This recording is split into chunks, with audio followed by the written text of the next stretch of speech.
Welcome to Success Story, the most useful podcast in the world. I'm your host, Scott D. Clary. The Success Story podcast is part of the Blue Wire Podcast Network, as well as the HubSpot Podcast Network. The HubSpot Podcast Network has other great podcasts like Marketing Made Simple, hosted by Dr. JJ Peterson. Now, Marketing Made Simple brings you practical tips to make your marketing easy and, more importantly, make it work. If you like any of these topics, you definitely want to go check out the show. How to write and deliver a captivating speech, how to market yourself into a new job, how design can help and also hurt your revenue, creating a social media ad strategy that actually works. If these topics resonate with you, go check out Marketing Made Simple wherever you get your podcasts. Today, my guest is Chris Naugle. He is the founder and CEO of the Money School. He is a former pro-snowboarder turned money mogul. He is known as America's #1 money mentor. His core belief is that success is built not by the resources that you have, but how resourceful you can be. His success and national acclaim have come in a large part from what he's learned firsthand, from seeking a better way to create wealth and preserve wealth. He has built and owned over 19 companies. His businesses have been featured in Forbes, ABC, House Hunters. He had his very own HGTV pilot in 2018. He has built the Money School, Money Mentor, and the Money Multiplier. His successes include managing tens of millions of dollars in assets in the financial services and advisory industry and in real estate transactions. As an innovator and visionary in wealth building and real estate, he empowers entrepreneurs, business owners, and real estate investors with the knowledge of how money works. He is also a nationally recognized speaker, author, and podcast host. He has spoken to and taught over 10,000 Americans, delivering the financial knowledge that fuels lasting freedom. So we spoke about his origin story and some of the things that he's learned over his life that have allowed him to operate at the level that he operates at right now. We spoke about, after his story, what he focuses on, which is helping people understand wealth, money, finance. We spoke about money myths. We spoke about the truth about money. We spoke about private money lending. We spoke about the laws of wealth. We spoke about privatized banking, or BYOB, be your own bank. We spoke about infinite banking.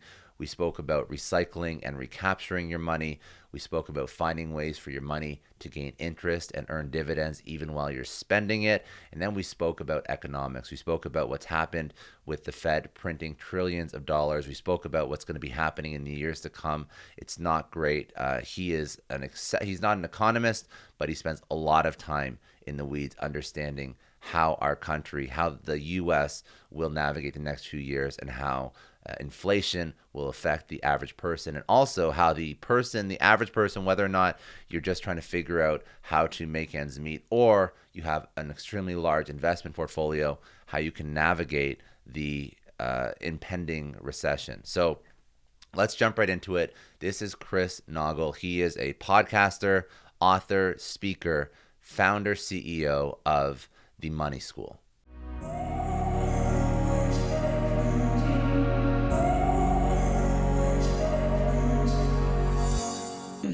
It's a good story, and it's one I don't really often talk about. So it really starts when I was a kid. I grew up in a lower middle class family. My dad was an alcoholic and really wasn't a big part of my life, and my mom raised me. And in my mom raising me, we didn't have money. We didn't have resources. So if I wanted things, what my mom taught me, which was purely brilliant on her part, but she probably didn't know it was just a way for her to allow me to never think I can't accomplish things, is when I wanted things, she taught me to draw them. I was always an artistic kid. I loved drawing cartoons, and whether it was a skateboard or a BMX, or I'll get into a story about a pond in the backyard, my mom would just say, well, go draw it out, show me what it looks like. So I'd go through BMX Plus magazines, I'd go through snowboard magazines, skateboard magazines, I'd find pictures of things that I resonated with, that I wanted to accomplish, and I would draw them. And then I would talk about them to my mom. And we talked earlier about like the idea of just focusing on one thing, and that one thing will always happen. Well, that's kind of what my mom taught me to do. And at a young age, my mom taught me how to save. I'll never forget, one particular thing. My mom needed a lawnmower. Our lawnmower was on its last leg, and we had 2 acres of land, so a lawnmower was pretty important. We didn't have money to hire somebody. So my mom started saving all of her change, and she made a point to show me how this worked. She'd come home and, after going grocery shopping, and she'd have change in her pocket, and she had this big glass jar in her closet. She would take me in there and show me how she saved. Well, after I watched this for a little while, I wanted to do the same thing, monkey see, monkey do. So my mom got me this, and I still have it today. It's right over in the next office. It's a little black box with a slide top. And what I started doing is, my grandparents lived in a mobile home park. So I would go out there and I would go around to the neighbors and ask if they needed weeding or their windows cleaned. And you got to remember, I'm like 5-6 years old at this point, maybe a little older, but it was in that range. So when I would make this money, it was pocket change, $1, $2, maybe $5, if I did a whole landscape thing, which I wouldn't call it landscaping. It was pulling weeds back then. And I would come home and I'd give the money to my mom and she'd put it in this box. So fast forward, this is how I learned. Then, when I was a little older, the one thing my dad did teach me is how to fish, and I loved fishing. But to fish, I had to go up the street and a long walk to this little pond, and there was never any fish. So I said, well, why don't we have a pond in the backyard? So I got this idea. Why don't I just dig one? Remember, when you're a kid, I have a 23-month-old. When you're a kid, you don't have boundaries like we do as adults. We haven't been tainted. We haven't had enough people in our lives tell us we can't do things when we're a child. So for me, like the simple goal was, I want a place where I can fish and catch fish. So in my mind, as crazy as this sounds, just dig a pond, dig a hole. So I literally went in the backyard and I did a whole YouTube video on this, and I started digging a hole and I hit rock. And I got all upset, and my mom said, well, you need to go to where a low spot is, where water sits. So I remembered far back in the yard, there was a spot where in the winter when all the snow melted, and we're in Buffalo, we get lots of snow, there was this place where water sat. So that entire spring and summer, every single day after school, I went out there with a wheelbarrow and a shovel, and I just dug. And I dug, and I dug, and I dug. And now there's no pretty story to this. I ended up digging a pond.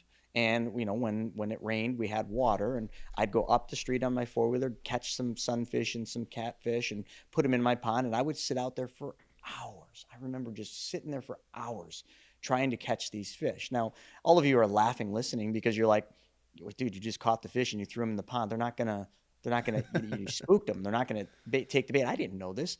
I had a pond. So that manifestation of thinking about this and doing this. Now, the one thing, first it started with the idea, and then it started with thinking about it over and over, and then actually taking action, going out. And digging a pond is no small task. I went out there recently, and the hole that I dug is still there. It still holds water, but clearly not good for fishing. So now fast forward a little further. All right, I'm getting older, and I'm in high school. I'm just a punk skateboard kid. My goal was to be a pro snowboarder. Living in Buffalo, New York is not the mecca for snowboarding. And I remember I didn't have money to buy lift tickets, and my first snowboard was a used board that, really was just terrible. But I would take that board up the street, and we had this hill. There was a four-wheeler track up there that just had a little hill. And I'd build a jump in the winter, and I'd just keep hitting it and destroy myself, but whatever, I was a kid. And then all of a sudden, my one friend Jack said, well, let's go up to the resort. And I didn't even know what a resort was. I'd seen pictures of this in magazines. There are these big mountains, and I'm like, oh, wow. So we went up there, and I remember my first run, I hated it. I'm like, I can't do this. I almost gave up. And this would have been, in my life, this probably would have been one of the first times I was willing to give up on something. And I'm sitting in the lodge, and Jack comes down, and he says, let's go up for one more, and I'll teach you. And I didn't want to, but I went up. I'm soaked. I'm tired. I'm beat up. We go up one more, and something clicked. And that was the point where, I really fell in love with it. And I came up with the crazy idea that I'm going to be a pro snowboarder. I'm watching the VHS tapes and, the snowboard magazine, which back then was Trans World. I'm looking at all these photos of my heroes, Ted A. Hawkinson, who I've had on my podcast, and all these just legends, Craig Kelly. And I remember, I'm like, I want what they have. I want to do what they're doing. So instead of going to the resort, I couldn't. There was a country club, the Lockport Country Club, which is where I grew up. My mom would pick me up from school. She would drop me off at the country club. Now, you got to know, school ends at right about 2:33. By the time I get there, it's 3. I have to build a jump. So now it's 4:30, and it gets dark at 5:30. I have 1 hour to accomplish the unfathomable of all these tricks I had lined up. And I remember in the early years of doing this, I remember I'd be going, I'd be getting in my groove, and then all of a sudden I hear the dreaded honk honk. My mom is picking me up, and I didn't want to leave, so I figured out I have to get in better shape. So I would come home, and my idea was, all right, I can't run up this hill enough times and keep my win, so I just got to get in shape. So I ran up and down my backyard in Sorel boots to get in shape so that when my mom dropped me off, I could get more hits. And then I started pre-planning it and building the jump beforehand so that when I came back, the jump was already there. I just had to fix it up and pack it down with some snow. And that's how I did it. And it's crazy to think about that, right? Because when you think about a pro snowboarder, you think, oh, they're traveling around doing all these events. Like, I didn't have that luxury. I didn't have the money. And that came later. But my early years were spent learning tricks in the summer on a trampoline. And the tricks were just tricks I watched in VHS tapes. And all that stuff made me a really good snowboarder because I was regimented. So when I was learning tricks, I would hit it over and over and over and dial that trick in until I moved on to the next and the next and the next. So when I actually started competing and I actually started going out and having a little extra money because I worked, odd jobs at restaurants and that, I could go to the resort, and for Christmas, my number one thing was always a 10-pack. So they'd buy me a 10-pack, and that's 10 times to the resort. And I would go and I would just compete. And lo and behold, when I competed, I thought I would suck. I actually did really well, even my first contest, because I'd practiced so much. And then the barrier came from people telling me, you can't be a pro snowboarder, you live in Buffalo. And I'm like, okay. So I needed to see somebody that had done this journey. And there was these two guys, Blair and Shane. And Blair and Shane were pro Burton riders. They didn't live in Buffalo anymore, but there was one time I heard rumor that they were doing a photo shoot in this brand new park that they had just built at Kissing Bridge. And I made sure that day I was there. I was the fly on the wall, if you will, and I was watching these icons, these two pro snowboarders in the best gear hitting stuff. And I remember there was like nobody there because it was like afternoon, they were a big photo shoot. And I was like one of the only riders in the park, surprisingly, and I just kept following them. And I felt embarrassed because, I let them go way ahead of me, so they didn't think I was following them, but I just kept following and doing laps. And then eventually Blair saw that I was doing this. He said, hey, you're pretty good, ride with us. And at that moment, something clicked, and I said, well, I can do this because I seen these two guys who grew up where I was that had made it. And I just went for it. And that's how I kind of became a pro snowboarder. And I was a pro snowboarder from the age of about 19. I was amateur before that, 19. And I rode all the way pro up till I was 34. And a lot of things spun off of that. In my early years, when I was 16, I had gotten a job, just like all of us. I started working on a farm at 14, but at 16, I got a big boy job at a restaurant. And I remember the owner of this restaurant was just a nasty man. And he would degrade me so badly that I literally got to the point where I was clinically probably depressed. I thought I could do nothing right. It affected everything, my grades, my willingness to want to go to school. My whole life was spiraling down because this one guy made me feel like I could do nothing right. And the day came when I was 16 and I marched into work and he started writing on me. And I don't know, that day was that was it. I was done. And I told him, I said, I quit. That marked the day when I quit trading hours for dollars. Thank God that I did this at a young age, at 16. I came home thinking my mom was going to be so mad because, I was coming home early and I had a plan. The whole way home, I had planned out what I was going to say to her. And I said, Mom, I quit, told her the reasons why, thinking she was going to be super upset. And I said, but I want to start a clothing line. Me and my art teacher, Mr. Mahalski, have been printing shirts for the school. I want to start making my shirts. I'll sell them out of my backpack. I'll travel with them to snowboard contests and sell them to my friends. And that was my first company. I started it in 1992. At 16 years old, it was called Fat Clothing Company, PHAT. Now, some of you are listening are in today's world. You're like, oh, wow, you became an entrepreneur. No. I was solving a problem with this. I didn't care about being an entrepreneur. I didn't even know what that was. All I wanted was enough money to be able to travel without having some guy degrade me and make me feel worthless. And the reason I wanted to do this is, remember I told you I was artistic. My whole childhood was spent drawing pictures of the things I wanted, skateboard, snowboard, dirt bikes, whatever it was. I was just good at drawing. So I draw this artwork with this logo, FAT. And back then, FAT came from, it's cool. Oh, that was FAT. It's just a thing back in the 90s. And some of you are too young to remember that. But I started making shirts and I printed with my art teacher. And then, we got past the capacity he had. So then I had this other guy, Mark Art, in my town, start printing shirts. And I sold them out of my backpack. And then I got my friends to start selling them out of their backpack. So a dozen shirts, I sold them, I made 2 dozen. 2 dozen shirts sold, I made 2 dozen and 12 hats. And I just kept going like this. And as I sold them, I bought more. Well, that forced me to have to actually start learning a little bit. So this is unique. I'm in high school, but now all of a sudden I took a liking in this business, and I had heard about this thing called accounting. You have to have accounting because my guy that did my taxes is like, well, do you have, where are your books? So I took accounting courses in school, and the accounting teachers, Mr. Crosley. Notice how I remember these names. This is back You in the do? 90s, Yeah. because these people were so influential. They spent time with me after school to teach me, debits and credits and spreadsheets. So I started doing these things that I was learning in school, but I was applying the knowledge different than all the other students. They were just learning it to pass. I was learning it because I needed it for my business. Fat Clothing, 1 year later, had 3 seamstresses, that basically me and my mom would buy little pattern templates at Joann Fabric, and we'd come home and we'd make a prototype because my mom could sew, and then I would then give it to the seamstresses, which were just local ladies that wanted side work, and they would stitch these jackets and shirts and pants, and then I would test them out on the hill, and then I built a snowboard team. All this was going great. I was selling my clothing on the road, and then when I was 17, something happened, and it was from being on the road in these snowboard contests. I'd stopped at a lot of snowboard shops, and I got this fixation that was what I wanted. I wanted to own my own snowboard shop, because these guys had it made, right? They got up in the morning and they went and they did their dream. They ran their snowboard shop that I was selling my clothes to, and then in the afternoon, whenever they wanted, it seemed, they went out and snowboarded with me, and I just had to have that. I needed that lifestyle business, and that goal, I found out, would take about $70,000.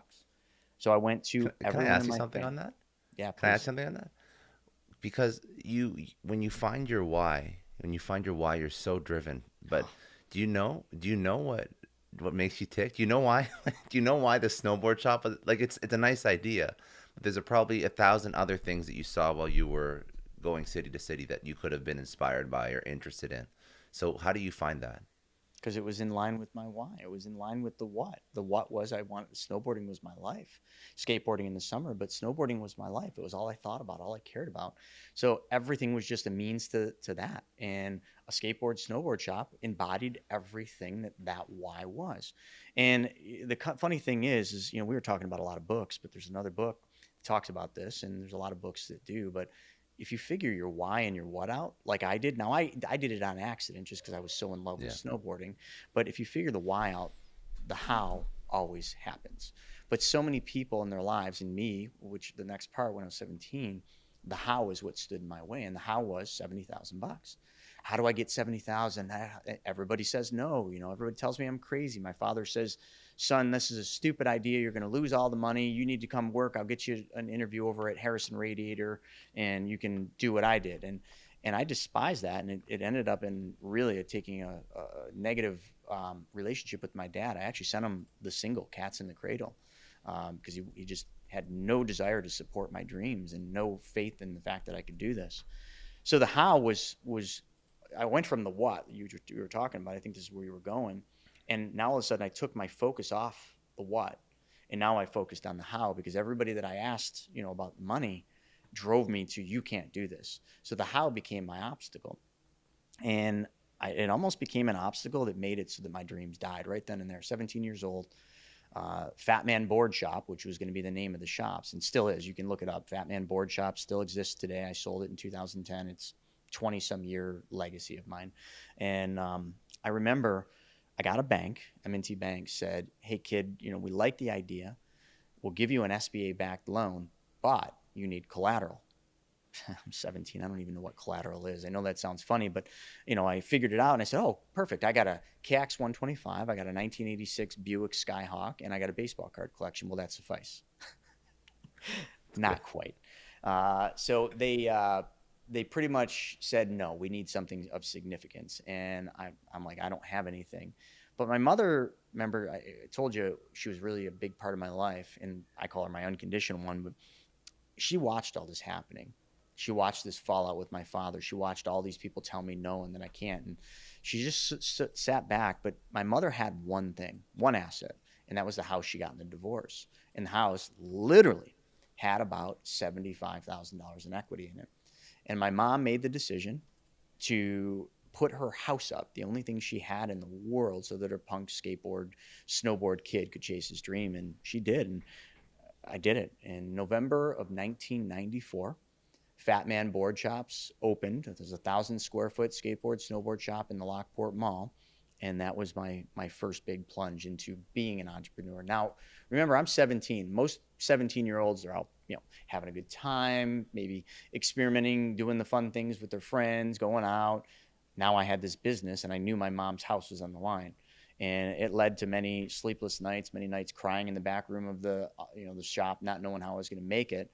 But 5 years went by, I paid that loan off, and Fat Man was real. It was mine. And this is going to make everybody laugh. My projections for the bank showed that my pay would have been $30,000. Now, we were talking about income, but this is the 90s, so I guess 30 wasn't terrible. But I thought about that, and I'm like, that is $30,000 to me at that point would be the equivalent of today, probably $3 million. And I'm not even kidding. I'm talking not dollar for dollar, but I'm talking mindset. Yeah. It was more money than I ever thought I could earn. It was more money than I ever needed. I never really made that much in these early years because I bought inventory, but that was what I was supposed to make. I took a salary every week of $200, and that's what I lived on, which was surprisingly enough for a simple kid to get by. And those stores flourished. They kept going on and on. I started other clothing lines, and everything was going like a dream. And you're still snowboarding. You're still I still snowboarding. snowboard a lot, man. Yeah, I was. Yeah. The funny thing is, this year, I tried something different. I only went. Wait, go ahead. No, I was gonna say I didn't mean now. I didn't. We can talk about now. I was talking about as you're building this store, you're still trying to. Yeah. I was a pro snowboarder at this point. Exactly. Or I was on my. I'm sorry. At the beginning of the store, I was on my way to being a pro snowboarder, but by 18, 19, around there, I became a pro snowboarder. I got my first contract and was making a little bit of money with the contract, and it was like a dream. I think back to those days, and I think, man, what a life I had, and it wasn't a life because of money. It wasn't a life because I came from a family that had money. It was a life that came because I chased my dream, and I ignored all the people that told me I couldn't do things, and I just pushed on. And I just wish, and I hope I can instill this in my daughter. She's 23 months old, but as a child, we don't have limitations. We don't have barriers. There aren't things that we, in our mind, think we can't do.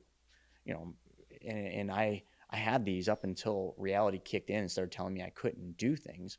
And many people allow that to dictate their future. They let other people's failed realities, other people's failed dreams dictate where they're going to go in life. And unfortunately, it's a sad reality. Too many people take the bait.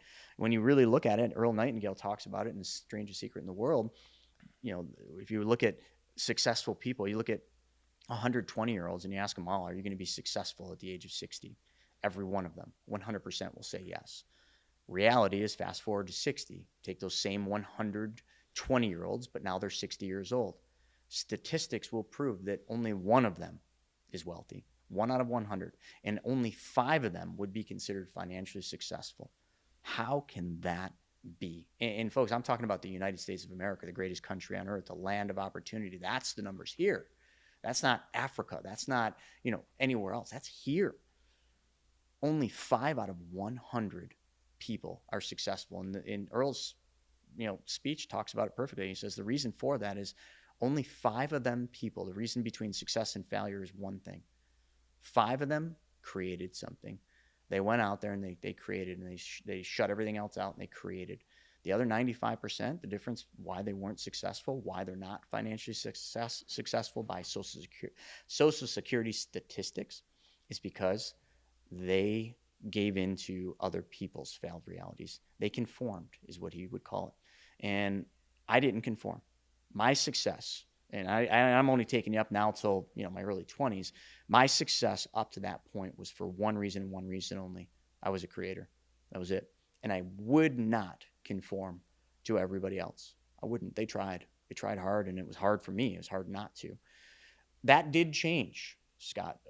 As things went on and I was living this fantasy world of just my dream, pro snowboarder, magazines, video parts, back then pro snowboarders, the top guys made $250,000, and I was probably 30. So I was like in the middle, but I was doing really well.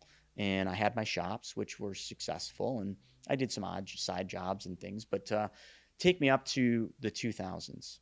So a lot happened, and we're going to skip a lot of it. But in the 2000s, if any of you remember, the planes hit the towers in 9/11. And I'll never forget, I had just gotten back from California the day earlier. So 9/10, I had landed from California. I was out there for a surf expo, which was a trade show. And I remember driving to my brand new stores. I had 3 locations now. And I'm hearing about these planes hitting the tower. And what spiraled out of that is the realization that I had never gone through a recession. I didn't know what it was. I'd only seen good times, much like almost every person today, especially millennials. You've only seen good times. Well, that was me then. Well, that spun into the dot-com crash, which spun into the first recession I ever took part of, which also meant my retail stores took a nosedive of 30%. Just like that. It was like I was on top of the world, and now my sales are down 30%, and I'm struggling to make ends meet. I barely could make my car payment, which was no big deal. I think it was like 200 and some bucks a month.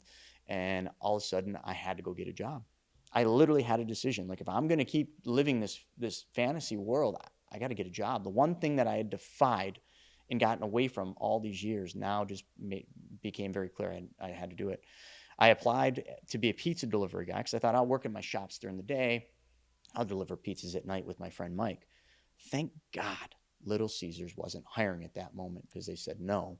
And I put my resume out, and this is where Wall Street comes in. Now, remember, I have no work experience outside of a few odds and ends things. I'm just an entrepreneur, and I had been my whole life.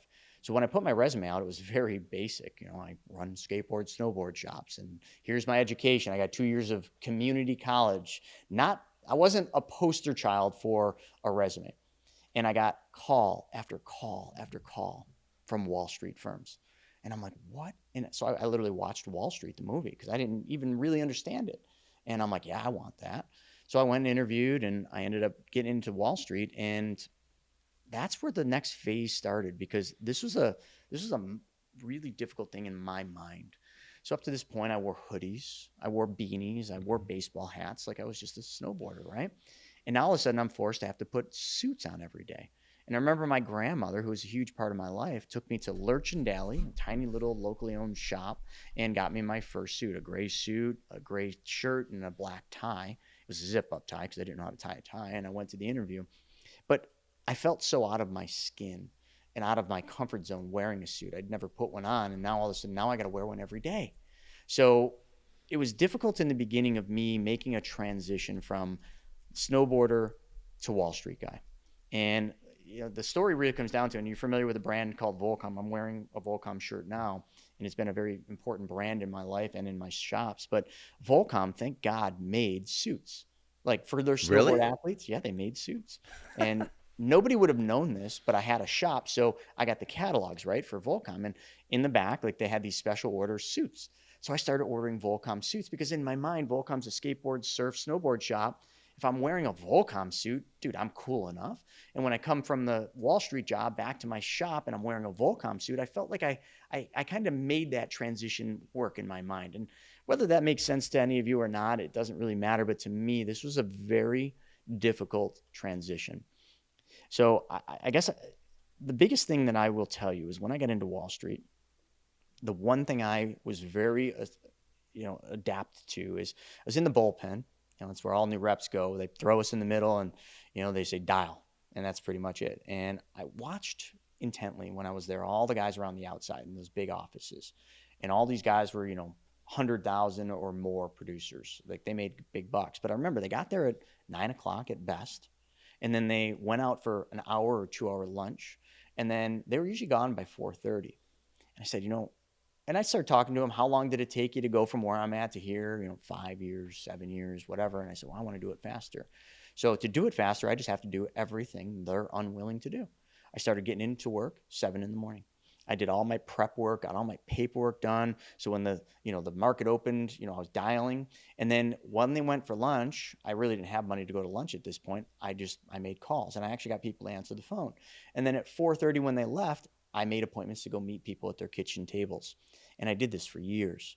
I was the number one rookie Okay, so out of the first year, they called it the new org. I was the number one guy there. I kept winning, and I became very competitive because of snowboarding. So I always wanted to be number one, and I just kept doing this over and over. I made 74,000 my first year, and it just was a vertical climb after that. And I became one of the top financial advisors for this company, and I was literally crushing it. I dabbled in some real estate because I had watched some TV shows where they were doing some flips. Property Wars, I think, was the show. So I took my stab in 2006 at a flip and made $8,000. Hardly worth even talking about, but it taught me some lessons. Did another one the next year, and in 2008, right before the Great Recession hit, I took a big leap of faith because I was making good money. I had a bit of an ego, and I had people that were willing to lend money. Next to my main Fat Man shop on Sheridan Drive was a dilapidated paint store. And I remember the morning I drove to work, there in front of it was a sign that it was for sale. And in my mind, I'm like, well, I can take that, I can convert it into a strip mall, and that'll be the new home of Fat Man board shops. So I found this group of guys, one of them a very nasty man, that were crazy enough to lend me $340,000 on a hard money loan, and they did. And Scott, you know what happened next. It was like getting hit by a Mack truck at full steam ahead. The Great Recession hit me that November, right before the Christmas season. And it's irrelevant when it started or when it didn't. This is when it hit me, because Christmas was my big, we made 60% of our money during the Christmas season at the shops. And I had this strip mall 2 buildings down that I spent all my waking hours. I usually got home about 2 or 3 in the morning from painting and doing everything. And then I went right back to Wall Street the next day, paint and fingernails and everything. But everything shut off. My financial advisory job, which I was making hundreds of thousands, literally flatlined. Nothing. I went into damage control. The only calls I got were people yelling at me. My retail stores dropped tremendously. Our Christmas that year was 30-40% off. And all of a sudden, I just started thinking, how am I going to do this? Spiraling out of control, wondering how I'm not going to default on this hard money loan. And gosh, I'll never forget the day. I had exhausted my 401k loans. I took all the money I had in investments out. I was down to my last month. I had about enough to make it a month, and then maybe some income could carry me a couple more. And I knew that there was no way I was going to make it. So this is that moment, folks, where the inevitable starts to become real. And you start thinking, I'm going to lose this. I'm going to go bankrupt. I'm not going to be able to keep my stores. I'm not going to be able to keep the strip mall. So I did what I guess any smart guy would do, not to toot men, but I came home to my brand new girlfriend who had just moved into my house, and I said, sweetie, I need your help. Sure, what do you need? She had a big girl job at one of the big banks, and I said, sweetie, I need you to help me pay the mortgage. I need you to help me pay the utilities. And that bedroom down the hall, I'm going to rent it out to my friend Pete, who worked for me too. And the bedroom upstairs, I'm going to rent to my friend Jessica, because I figured all this out. This is how I'm going to make it. And I was stupid enough to think that I had at least a 50-50 shot of keeping this girl. My friends later told me, dude, you had like a 10% shot of her saying yes. But I guess she kind of liked me. And, she, we're married now. She's the mother of Vivi, and, we're still together. But she did. She took that stand and allowed that. And that's how I made it through 2008. The next couple of years were super hard. And, I struggled, and I got into real estate pretty deep, got up to 36 units by 2014. And then again, realized that I didn't know what I didn't know, because in Wall Street, I'll tell you something, and we're going to get to this, and then I'll stop talking. I feel terrible that I'm going so long. Dude, I never get to share this story. Dude, don't worry about it. I love the story. I just want to take a second and thank the sponsor of today's episode, HubSpot. Now, what words come to mind when you think about entrepreneurship? For me, it's grind, hustle, strategy, hard frickin' work. Because building something from the ground up is anything but easy. HubSpot is on a mission to help your business grow better with a CRM platform that's easy to buy, use, and love. With thousands of integrations teams actually use, HubSpot works the way you do, hard. And if you want to figure out how to streamline your deals, easy. The Sales Hub makes it easy to close more deals by automating your busy work. If you need to automate your social media, piece of cake. The Marketing Hub has everything you need to publish, post, and monitor your social media channels all in one place. Learn how HubSpot can make it easier for your business to grow better at HubSpot.com. And I like how scrappy you are. And I want to just, after you tell this story, I want you to look at it in hindsight and just understand like how you, like the thought process you went through in figuring this out, because your ability to figure shit out is absolutely incredible, that a lot of people would just crumble. And I want you to understand how you got that and how you navigated this, and what do you think sort of gave you that mental fortitude to allow you to persevere when you went through post 9/11, then major recession, asking. And I know it doesn't, I don't know if this, what this sounds like to people that are listening, for even like asking your partner for help and when shit's hitting the fan, but that is an incredibly difficult thing to do. It was balls, right? That is a tough thing to do, and then to have somebody step up and help you, that's also very incredible. But I want to, you have a mindset that's very impressive. That's all I can say. But Yeah, anyways, yeah. it's, and I don't know where it comes from. I just give so much credit to my mom just for my upbringing. I mean, when you don't have anything and you see other people that have things, you just want them and you just go after it. And that's this next phase. I made it through 2008 barely, and now all of a sudden, what I had realized during this is all my clients, my financial clients, like they were all riding this roller coaster down, right? It's a terrible period of time. Anyone that lived through the Great Recession, it was a really bad recession. It was awful, to be honest. And I was an advisor and a business owner through this, so I got hit double whammy. But the thing is, I also realized, by being astute and looking at my successful clients, there were clients that actually thrived during this period of time. And surprisingly, a couple of them were real estate investors. And during this time, I watched them start buying more and more real estate. And I'd sit down with them because they were clients. So, and they would just tell me, yeah, this is the best time ever in my life to buy real estate. I'm getting these apartments 40 cents on the dollar and people want to give them away. And I'm like, oh, all right. Well, I had gotten out of that hard money loan because I finished the plaza and I rented out just enough to get a bank to take the mortgage. So I had a relationship with a bank. So I went to that banker. His name was Greg. He was a commercial lender. I said, hey, if I start buying some apartment buildings, do you guys think that you would lend? He said, absolutely. We did your deal. Obviously, you looked good on paper. We'll lend to you again.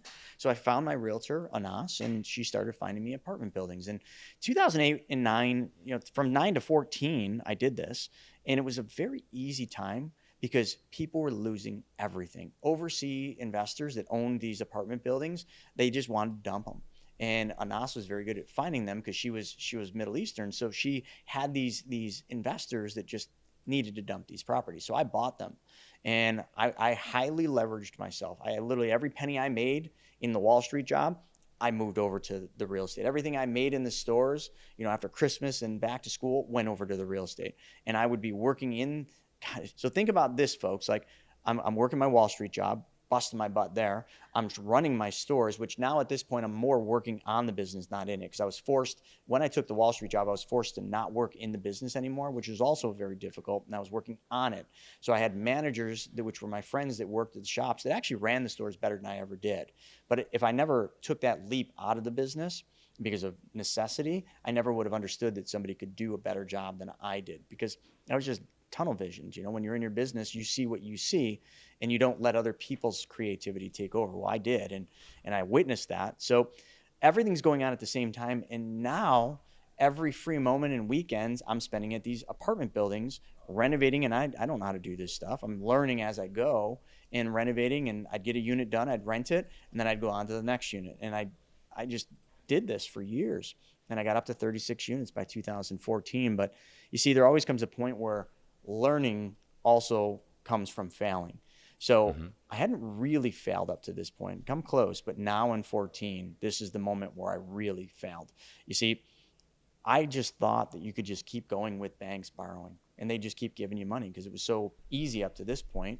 And I brought my 37th unit to the bank, and they said no, flat out. Greg was like, no, we can't lend, sorry. And I said, Greg, well, why? Well, your debt to income ratio doesn't support this. And I'm like, what is that? He said, well, for the amount of income and the amount of debt you have, we can't lend to you anymore. Oh, and by the way, we're going to have to freeze that line of credit, because I had a line of credit that I used to renovate too now, and they froze that. Well, that was the death spiral. That was, the kiss of death for me. I was just spiraled right down really fast because now I didn't have money to renovate houses. I was over leveraged. I was under knowledged, and I didn't even understand what happened. But the bank shut me down. And that resulted in me then getting a little behind. So then they called one of the mortgages, and then that was it.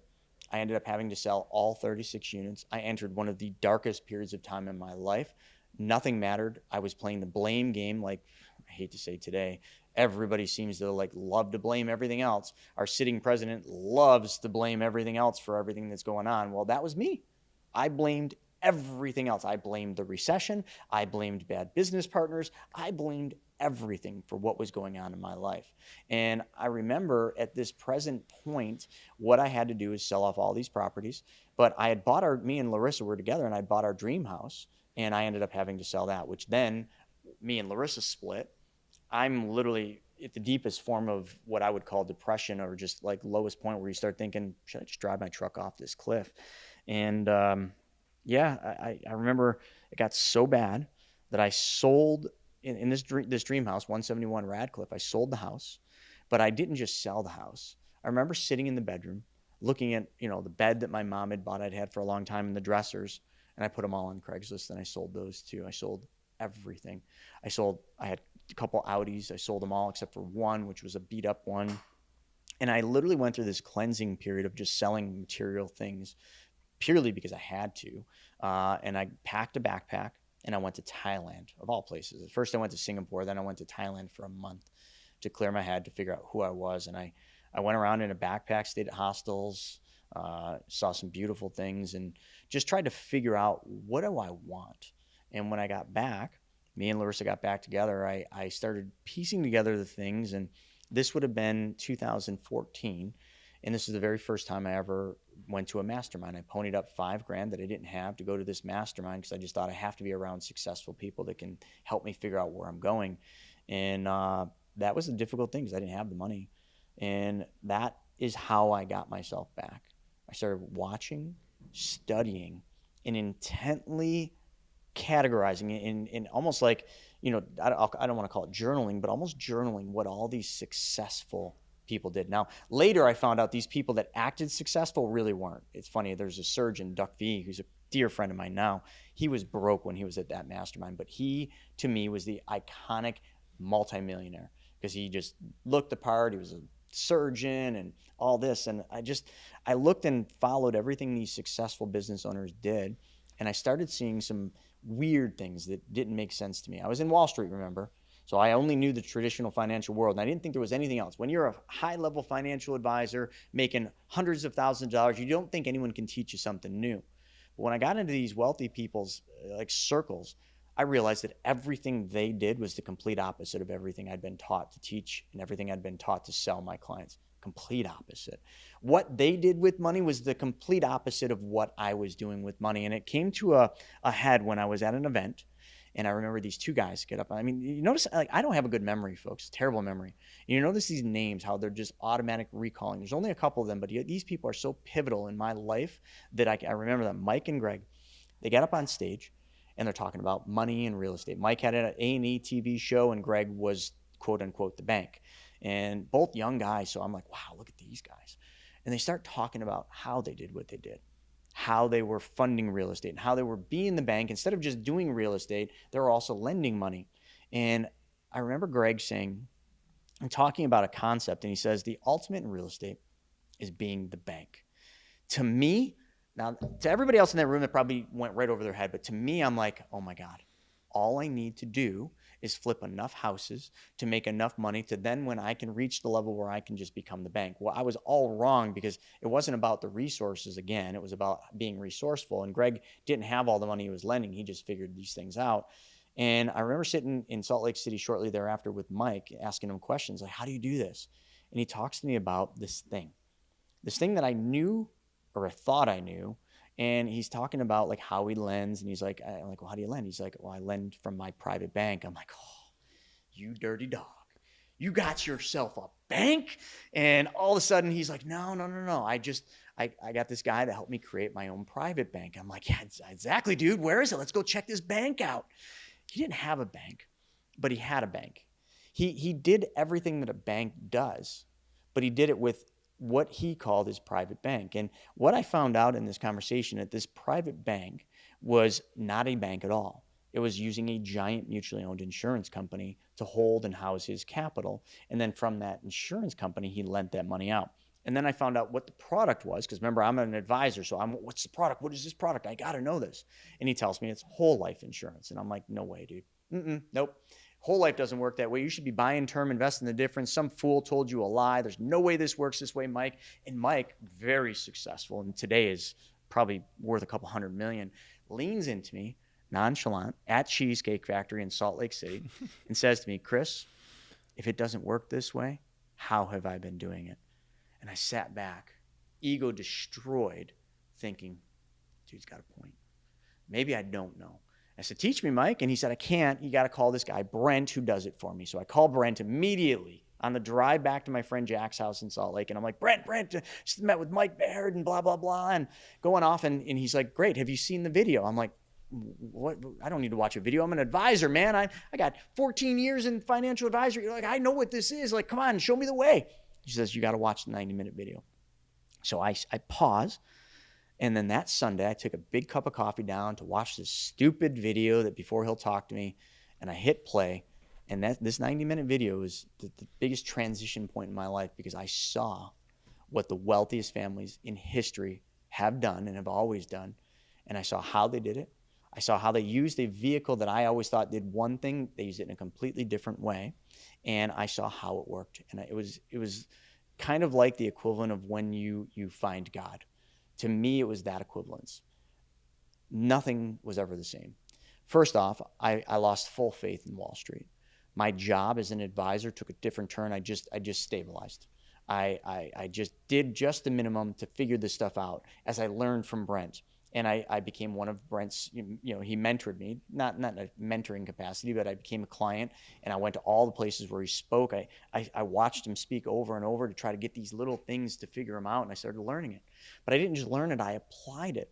I took everything he taught, and I put the little money I did into this banking policy, and I moved that money and I made that money go to work for me. And first I started paying debt off, and I started building slow wealth by paying credit cards off, and then whatever I would give the credit cards, I would pay back to my banking system.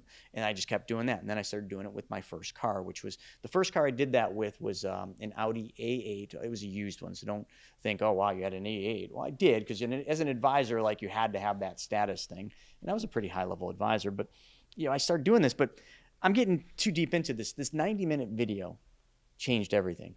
In 2018, I left Wall Street out of nowhere. I just one day, I just couldn't tell the lie anymore.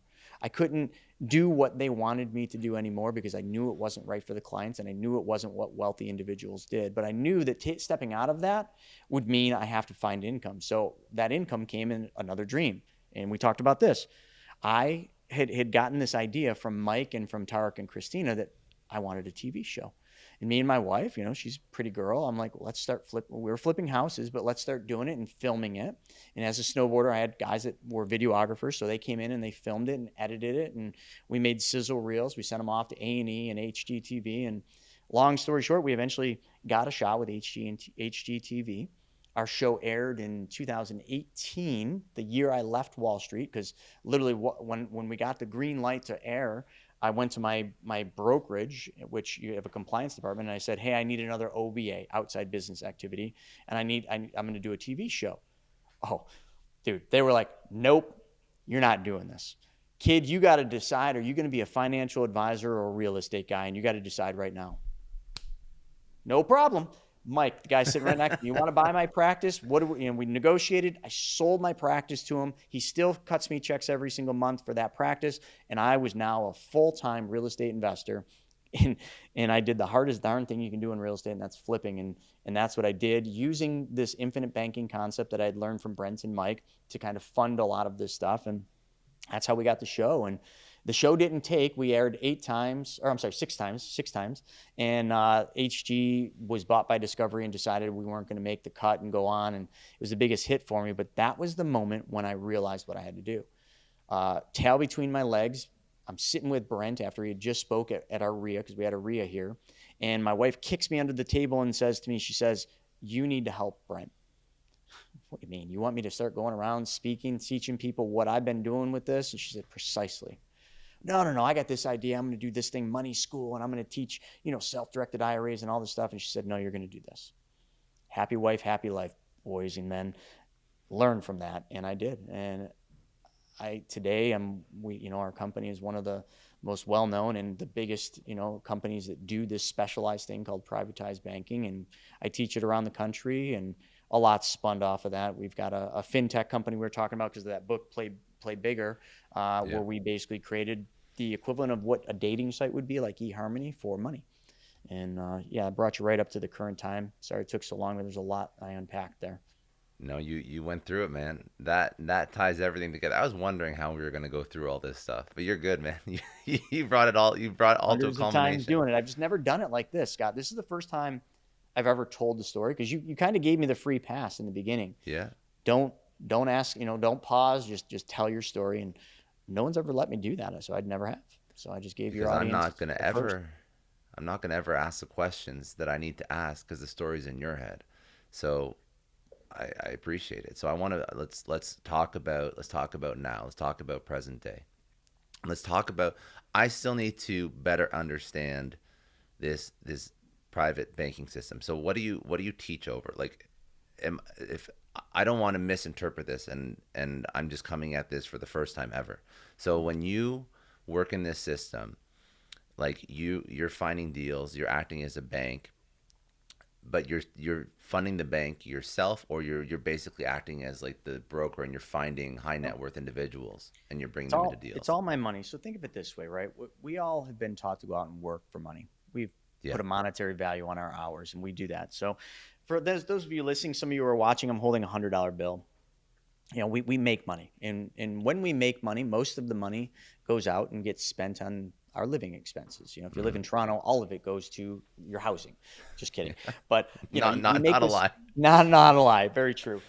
We make this money, and the smart ones, not all of them, but the smart ones save or follow. There's 6 laws to wealth. I'm writing a book on it. It'll be my 4th book, called The Laws of. It won't be called The Laws of Wealth, but it's about the laws of wealth. And law number 1 is you must keep or save 1/10 of your money. Now, I knew this for a long time. Pay yourself first, a lot of different things. But when we save money, where do we save it? Well, in Wall Street, 401ks, bank accounts, money markets, brokerage accounts, all the different things that we sold. But what I found out is none of the wealthy individuals started with their money there. They changed one thing, and they changed where their savings went first. And the wealthiest, the Rockefellers, the Rothschilds, I could go on for days, the Ray Krocs, the Walt Disneys, they all did this, okay? And right up to the sitting president today, love him or hate him, he does this as well. And they just change where their money goes. They don't trust banks, and banks are the only ones that make money when you deposit money there. They even give you a sucker. Test this. In Florida, you have these. Go to any bank in Florida and make a deposit and grab a sucker. There's not a bank in this country that doesn't give away dumb suckers. They're telling you something. So I changed where my money was saved, and I put my money into these. Now, and the other thing too, remember I said it was a whole life. Instantly, people go to negative thoughts, because regular whole life is not what I'm talking about. These are specially designed and engineered contracts, incredibly specialized. There's only a couple giant mutually owned insurance companies that do this, but we create this policy that serves and acts like a bank account. So I take the money that I would normally save, and I just change where it goes. So I take it from my left hand or my right hand, I give it to my left hand, which is my policy, and I put it into this specially designed whole life. Now, the next phase, when you make money and you save money, what is the next thing you do? Well, you buy things, right? Mm-hmm. People buy cars. When you buy a car, you either lease it, you pay cash for it, or you finance it. And when you finance it, you make monthly checks to somebody else's bank. Okay, whatever your bank is, that's who you're paying. And then when you finance other things, dirt bikes or boats or anything, you make payments. We've been conditioned by the system to give up control of all of our money for the things that we want. This concept that I learned from Mike and Brent is a banking concept, but it's now I've got the money in the policy. Now, there's one thing. The policy pays me a guaranteed interest rate plus dividends. By today's numbers, it's about 5 to 6%, okay? Which is way better than what a bank pays you. And of that 5 to 6%, 3 to 3.25%, depending on the company, is guaranteed forever. Okay, so I'm earning a pretty good return on my money. But the coolest part is now it doesn't matter what I'm earning on my money. I need to make that money go to work, because law number 2 is make your money work for you. So now what I'm going to do is I'm going to figure out where can I make that money go to work. Now, remember back in my story, when I first started this, I had lots of debt. And if you think of a credit card, if any of you have a credit card, your credit card probably charges you north of 20% interest. Mm-hmm. And every month you're making a monthly payment, of which most of that goes to interest. Have you ever thought about what, and then when you're thinking about investing money in Wall Street or in the markets, you're like, oh man, I wish I could make a 20% return. Ding, ding, ding. You're giving 20% away to the credit card. So why don't we start there? This is what Brent taught me. So I took the money that I saved, and instead of investing it, I took it and I then paid off credit cards, lowest balance to highest balance. And I'd pay off a Visa. And if I was paying Visa $100, I took that $100 I was paying Visa and I set up an automatic transfer or bill pay that paid back to my policy. Now remember, it's especially designed and engineered whole life, but I call it my bank. So now that 100 I used to give away, now I pay it back to my policy. Here's the kicker, okay? That doesn't sound too sexy, and it's really not, but there's one thing that I left out that's critical, and this is why the wealthy families do this. Let's just say let's call it $1,000 that I owed Visa. So I had to have $1,000 in my policy in order to pay Visa off for $1,000. We all understand that. You can't make money out of thin air. But when I had $1,000 in my policy and I took that $1,000 out to pay off Visa, I took a loan against my policy, much like I would take a loan from a bank. I took a loan against my policy. But here's the unique thing. If I had $1,000 in my policy paying me 6%, and I take $1,000 loan out of my policy, how much money, Scott, is left in my policy? I started with 1,000 and I took 1,000 out. How much is left? If it's a loan, there's still 1,000 in your policy. Smart. Now, a lot of people that are listening to this would think zero. Well, you had 1,000, you took 1,000, zero. The insurance company never touched my $1,000. They made me a loan that was collateralized by my $1,000, but the loan is a loan that never needs to be paid back. Now, this is the thing that most people, and when I heard this, I'm like, that can't ever happen. That sounds too good to be true. The loan they gave me was a loan against my death benefit. The insurance company promises to pay a guaranteed interest rate on my money that's in there, plus they promise to pay a death benefit the day I die. So the insurance company will allow me to use the death benefit up to the amount that I can collateralize with my cash value, which was $1,000 in this case. So the $1,000 they gave me was the insurance company just saying, hey, here's $1,000 for your death benefit today, and we'll charge you an interest rate on that loan, but you don't ever have to pay it back, because someday when you graduate and die, that's a nice way of saying die, when you die, we're just gonna true up then. We're gonna subtract the 1,000 from your death benefit that you have, and we're good, we're made whole. But if you hear what I just said, let's just do some math. Yeah. Isn't it though? Isn't it fascinating? It's so simple, but nobody teaches this, and I'll tell you why nobody ever has heard of this from an advisor standpoint. Now, let's just use simple math. First year, let's say I got 1,000 in there, and I need 1,000 to pay off Visa. I'm making 6% on my 1,000 with dividend, and to borrow that money, let's just say the insurance company charges me 4. What is 6 minus 4? 2. 2, right? Yeah. It's a 2% spread. When you think about a bank, when you put money into a traditional bank as a deposit, does the bank put your money in that vault like they want you to believe? No. What do they do with your money? Invest it. They lend it out. Those cubicles around the outside, they're lending your money out. So if they're paying you 1% on your deposits you leave in the bank, are they lending it out more than 1%? Darn right they are. They're making a spread. So I'm doing the same thing with this policy. I'm making 6 and I'm borrowing it at 4. I'm making a 2% spread. And then I pay off Visa. I paid Visa $100 a month, which was all interest at 20%. And now instead of just saying, oh, Visa's gone, I'm done. No, I treat my money the same way I would treat the bank's money. And instead of paying Visa, I just changed the name on the check. The $100 I gave to Visa, I just write that check back to my policy, paying my policy loan back, which means now I just made money twice. Did anyone catch that? I just showed you how to make money 2 times instead of 1 time. I made a spread on my policy between the 6 and the 4, plus I took back the 20% that I was giving away to Visa. So as long as everybody understands that, let's go round 2. So I did this for years, and I paid off all my credit cards from lowest balance to highest. So now I'm recapturing all the money I used to give away. So I'm starting to feel like I got some real wealth because I was just giving all my money away, and now I'm keeping it all. So my policy is now maturing and getting more and more money. Now remember, my money through this whole process never left. So there's a thing called compound interest that I'm benefiting from. Every year I'm compounding on a higher amount and a higher amount and a higher amount. So every year, without me working any harder or any longer or doing anything different in my life, my spread between what I'm making and what I'm paying goes up automatically because I'm compounding on a higher amount. So that spread just naturally, mathematics, my spread gets bigger and bigger. So instead of making a 2% spread, 5 years later, maybe I'm making a 7% spread. Another 5 years, maybe I'm making a 10% spread. Folks, it's just math. Listen, I'm not telling you anything crazy complicated. But Eventually, all the debts are paid off. But we all buy cars, right? Now, most people finance their cars like I used to. Well, now I finance my cars, but I finance them with my bank. I take a loan from my bank, the policy, and I buy the car cash. But I then ask the dealer, whoever I buy the car from, how much would this car be if I were to finance it through your finance company? $600 a month? Great. I then write a check for $600 a month back to my policy. Today, it's evolved a lot from there. I lend money out at 12% through our fintech company called Private Money Club. So I take loans from my policy. I lend it out to, good investors that are buying real estate, and I charge them 12. So now do the same math. Remember, my policies are mature now. I'm making a heck of a nice spread. Let's say it's 5 to 10%, and I'm lending it out at 12. When most people, Scott, lend money out, they make whatever the interest is they're charging, right? 12%. I'm making 12 plus my spread. I'm making money twice, and I'm doing nothing different than everybody else.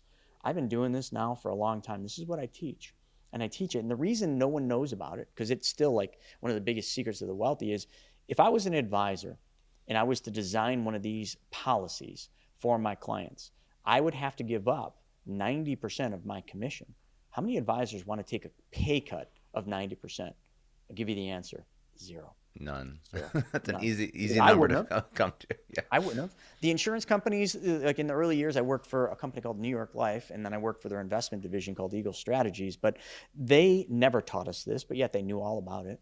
But they didn't teach us because they don't want. In order for the policy to work the way I explained it, where I put $1,000 in and I have almost all of that money to use immediately in the next 30 days, requires the advisor or the person building the plan, who is us today, to take a 90% reduction in commission. So where a normal whole life at, let's just use 10 grand, right? For simple math.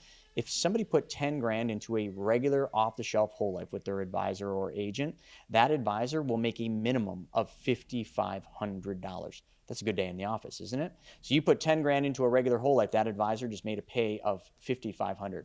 Now, flip the script. I designed the policy through our company to do what I just explained. My commission is $387. See the difference? Would an advisor rather make $5,500 or $387? Duh, right? But in order for this to work the way that Brent and Mike and all these guys use it, it has to be built that way. Otherwise, it's always somebody's got to give for somebody else to get. And the give has to come from us to design the policies the right way. This is why nobody knows about this. And most people just think it's too good to be true. And when it's incredible. Now, the only thing that I want to understand is if you're getting paid out on your death benefit early, which is really the loan that you're taking out, is there a cap on that when you create these policies? Like if you put $1 million in and you're like, I want to take $1 million out and I want to leverage, that's my loan, the $1 million. Now I'm making interest and I'm making dividends on that $1 million. It's resting in my account. Is that too much? I had a real estate investor right now that we're doing. He's putting $4 million in. And then each year he's gonna have the ability to put $300,000 in, because we build the plans any way the client wants. He had a big real estate project that he just sold in Colorado, so he had $4 million sitting in a bank account. He's moving that money over into the policy. We call that a dump in. So that money's going to earn 6%. And then each year he's going to put additional money into the policy. And I said, how much do you want to have the ability to put in? We went around and around. And he said, well, I think 300. And his concern was, in real estate, his income changes, it fluctuates. So if he commits to 300, he was concerned that what if I don't have 300 one year? His minimum's 120. So his min and his max, his floor and his ceiling, is 60%. 300 is his max. He can never put a penny more than 300 in because of IRS rules, and he can never put in for the first 10 years less than 120. And he was fine with that. So no matter how the client wants it built, there's no one policy design that we do that is the same. It's just for the client's needs. And then the actual, so, and then when you want to take out money, when you want to loan against that, are there underwriting issues that could screw you that would stop you from getting the loan? There's no underwriting. What's the things that people? So when you need money, you literally, if we were doing like a Zoom, I could show you. You log into the account, you answer 4 questions. Is this a part of a divorce decree? Is this money going outside the United States? And then it's basically just looking for money laundering. Answer those 4. Then the next screen comes up and says, where do you want the money sent? Do you want to check or do you want to attach a bank account? So I have 2 bank accounts attached, my operating account and my segregated account. I click which one I want. I click a button. A lot of times it's the next day, but up to 36 hours later, the money's in your bank account. Just like that. No questions. No one cares. And can I ask, like, why does whole life Always do has. this? Like, what's the A couple benefit to reasons. them? Number one, whole life is the vehicle that is used by the banks. So if you really, folks, and a lot of you are still like saying, no way this works this way. Okay, well, here, I'll prove that it does. Banks and traditional banks are the number one purchasers of whole life in the world. Google it. Okay, Google BOLI. It stands for Bank Owned Life Insurance, and it'll blow your mind. The top 5 banks in the United States as of 2020 had 70, I might get this off a little bit, $76 billion in whole life insurance. If you look at all the banks in the country as of 2020, I think it was 191 billion. I mean, you guys can look it up. It's on just go to the FDIC website. It'll pop right up. Hundreds of pages will come up of how much banks do. So banks are the ones using this. They use their tier 1 capital to buy whole life. Why? Because it's guaranteed and because they can use the money. Banks understand compound interest better than anybody. So of course they put our deposit money, their tier 1 capital, into these policies, and then they take the money out of the policies and they do all the things we do. So this is no secret. So they're doing the same things that you're doing. Things, maybe bigger scale. Yeah. They might be buying buildings or making loans with that money or funding pension plans or deferred compensation plans. But the thing is, a bank can't buy a whole life insurance policy. A bank needs a body to insure because a bank's an entity. So if you ever walk into a bank, and this is in Canada too, because Canada, this works in Canada, just so you know. There's guys in Toronto we work with, Ascendant Financial, and there's another guy that do this big in Canada. But all banks, if you ever walk into one, you will notice there's an awful lot of vice presidents. And nobody really thinks about it, but like, why does a bank need so many darn vice presidents? I'll give you the exact reason why. A bank needs a body to insure for all this money they're putting into these whole lives. So the only insurable body that they can do is somebody that they have an insurable interest in, an executive. Okay, an executive qualifies as an insurable interest for an entity. So the entity, the bank, basically promotes them to a vice president, making them an executive of the bank, meaning now to the insurance company, if they lose that vice president, if that vice president were to get hit by a bus walking across the street, the bank they're going to suffer a loss. So they can insure that body. So now they just promote everybody to a vice president so they can buy policies on these vice presidents. And for that, the vice president gets a fully paid up life insurance policy, usually 50 to 100 grand. But the bank's probably buying a $3 million policy on their life, but they basically buy the policy on the vice president. They give the vice president a paid up insurance policy plus usually a deferred compensation, which is funded by the policy. And then when that employee dies, the bank's made 100% whole. The bank got to use all of the money the entire time and earn interest and dividends on that money uninterrupted every year that employee was there and up to the day that they die. Now you see why I had such a hard time wanting to keep pushing stocks and bonds and annuities and bullshit products in Wall Street when I just saw the light of what the wealthy families do. It doesn't do anything for anyone. And there's a lot more to what the wealthy families do. This isn't the only thing. This is the foundation. This is where their money starts. From there, they do a lot of private lending. They invest in private companies. They start companies. They do all the things that we've been talking about the whole time. But their money doesn't sit where everybody else's money is because the wealthy families and the banks want to be in control of their money. Every one of us, including everybody listening right now, you've been trained your whole life. You don't even know this to give up control of your money. You put your money in the bank, and the bank then makes your money go to work for you instead of you making it work for you. You put money in retirement plans, 401ks, where who's in control? Not you until 59 and a half. You can't use that money. An opportunity comes across your desk. Can you just go to your 401k and take all the money out? Not without penalties and taxes. No. You've been taught to give up control, folks. Wake up. This is what I realized, and I just couldn't do it anymore. Thank God, like I had that exit, and I got out of it. And this is what I teach. And you watch some of my YouTube videos, which I put content up on YouTube every day. But I can't call myself an economist, but I am literally a nerd. I study economics probably more than anyone would ever want to.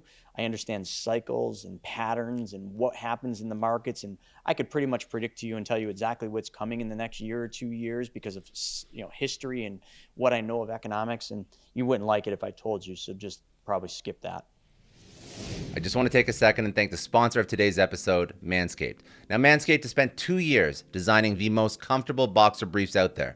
Sleek, soft, comfortable, and flexible, the brand new Boxers 2.0 from Manscaped are the most comfortable boxers I've ever worn. They are the global leaders in below the waist grooming. They have the Lawnmower 4.0. Now they have the Boxers 2.0.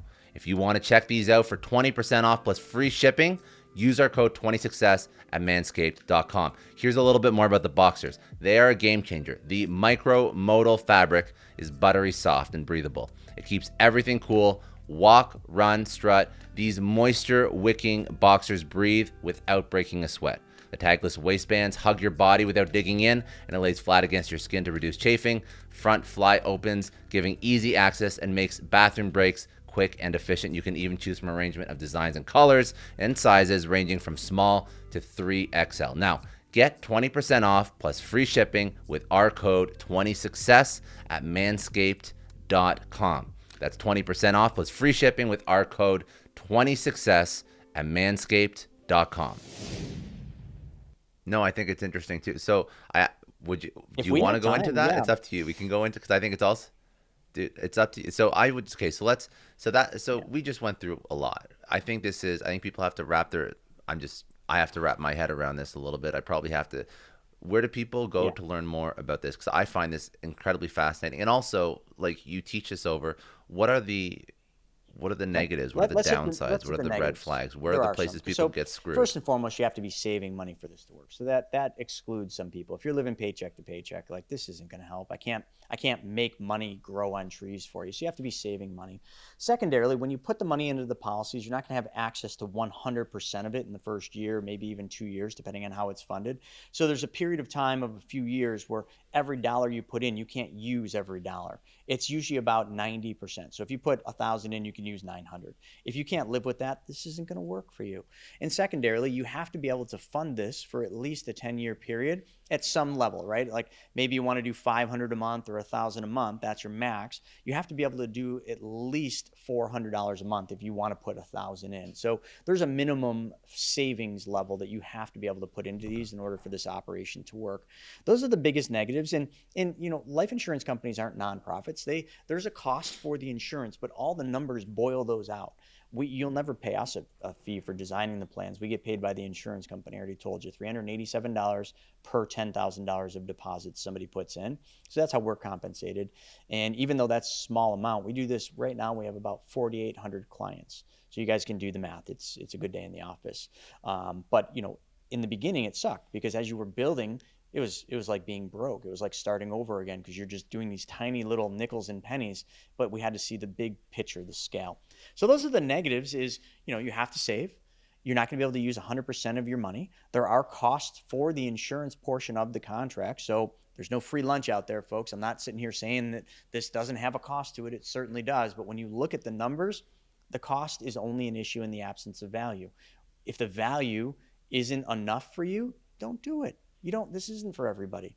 So those are the negatives to it. Okay, very good. Because I guess, if I'm just thinking about if I'm trying to figure out, do I put my money in this? You're still looking at the 6%, and you're still looking at the dividends, and you're just trying to balance it out against the cost. And it's a pretty easy calculation as to whether or not. There's never ever going to be a time that the cost isn't going to be outweighed by the value you get in terms of what your returns are. Never. Can't happen unless you're like 70 years old and not in good health. Then this just isn't going to work for you. Then you got to do what the bank does and borrow a life. And the other thing too is, like, how do you learn more? Because this is a lot, and it's too much actually. But if people want to learn, you do the same thing I did. You go to my website, a video thing will pop up for that same 90-minute video I watched in 2014, and you watch the video. But we've got other videos now that are shorter if you just can't do 90 minutes. But we broke it down to a 10-part video series. But the 90-minute video is what you want. I swear to God, it'll change your life. But you got to first go to the website and you got to watch the video. If you're not willing to do that, well, then I don't have 90 minutes to help you. That's simple how it is.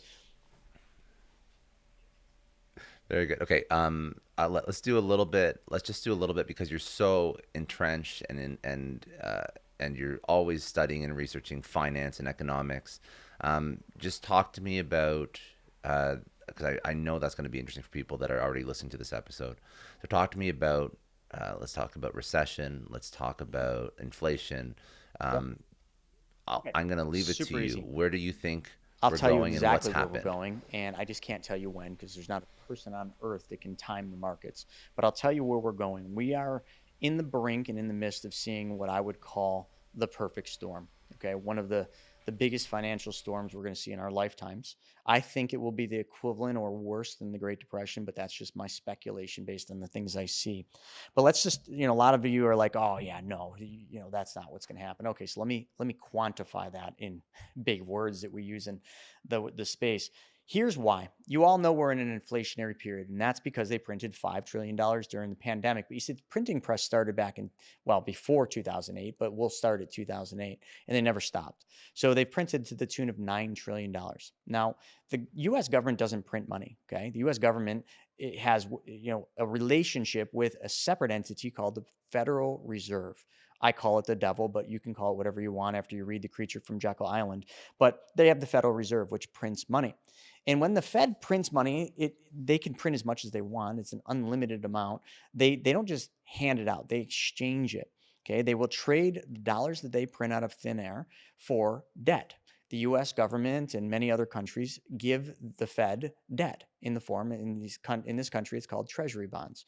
So the Fed holds on their balance sheet all these treasury bonds. Right now, it's about, give or take, $8.9 trillion in US debt that the Federal Reserve has on their balance sheet. And then we'll just use the $5 trillion they just printed, $5.1 trillion. That money gets distributed into the economy. Much of it finds its way into the capital markets, which is Wall Street. Okay, that's ballooning stock prices, ballooning assets, because there's lots of money going in there. You guys all wonder why the stock market's been so good since the pandemic. I just gave you the answer. $5 trillion, or 5 trillion reasons why.